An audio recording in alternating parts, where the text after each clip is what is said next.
Comunque. Attilio le diceva a lei. Sì. Farci due caffè. E io mettevo l'acqua, per non chiamare l'architettura sicula del XII secolo architettura arabo-normanna. Quando diciamo gli arabi non ci lasciano assolutamente nulla, salve qualche cosuccia. Qualche moschea? No, moschee, ma cose minime, moschee domestiche, non più, diciamo. E quindi, cose semplici, va? Sì. Quindi nessuno poté, diciamo, vedere cos'era o esemplare dall'architettura araba. E normanna, perché i normanni non portarono nessuna... Sì, non avevano nessuna architettura. Esatto. E allora la nostra architettura del XII secolo è un innesto originale siciliano sulle architetture orientali, bizantine, siriache, eccetera, eccetera. Questo. E quindi potremmo definirla come... Io dico architettura sicola del XII secolo, io scrivo sempre quando mi capita.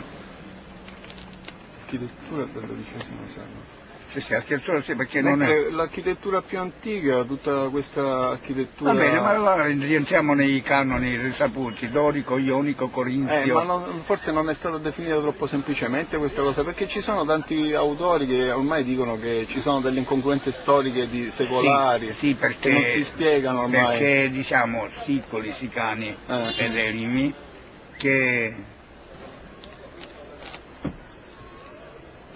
diciamo, coabitavano e c'era una specie di rapporto osmotico. Sì.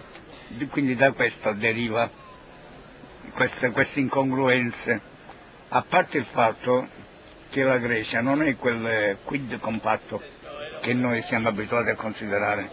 Storici dell'arte o gli storici in generale, diciamo, trovano comodo inserire in questa, chiamiamola categoria, la nostra architettura. Quindi questa stranezza esiste, cioè nel VII secolo tutte le città in Sicilia avevano un impianto ortogonale, mentre loro dicono che Ippodamo nel IV secolo è quello che ha inventato, non è vero, perché 3 secoli prima c'erano tutte le città urbanizzate in Sicilia.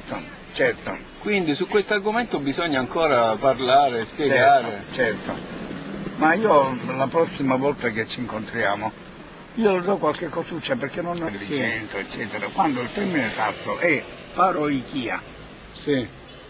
Quindi non è una colonia. No. La colonia è un concetto ottocentesco. Inventato dagli inglesi. Addirittura. Sì. O se vogliamo andare indietro, è uno stato giuridico che i romani attribuivano a città, diciamo, loro collegate, loro alleate, eccetera, eccetera. Sì. In quella specie di profluvie in questo caso non erano colonie nel caso della Sicilia, perché non c'erano colonie romani qua. No, non credo, sul momento non ricordo, ma i romani attribuivano lo status giuridico di colonia.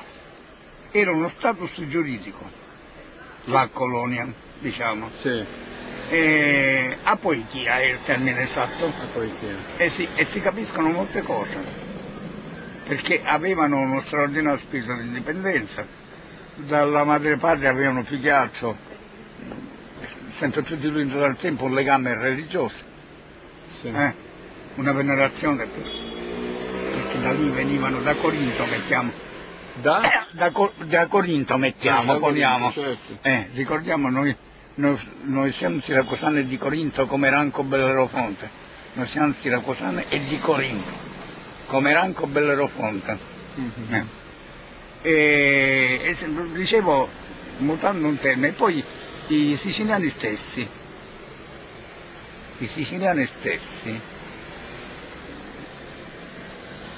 con la Lega di Geva votarono nel 424? Sì, votarono che cosa?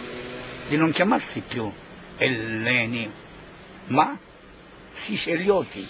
Noi siamo sicilioti. C'è questo fatto fondamentale che non piace considerare. Una broccia, sì. Siamo qua.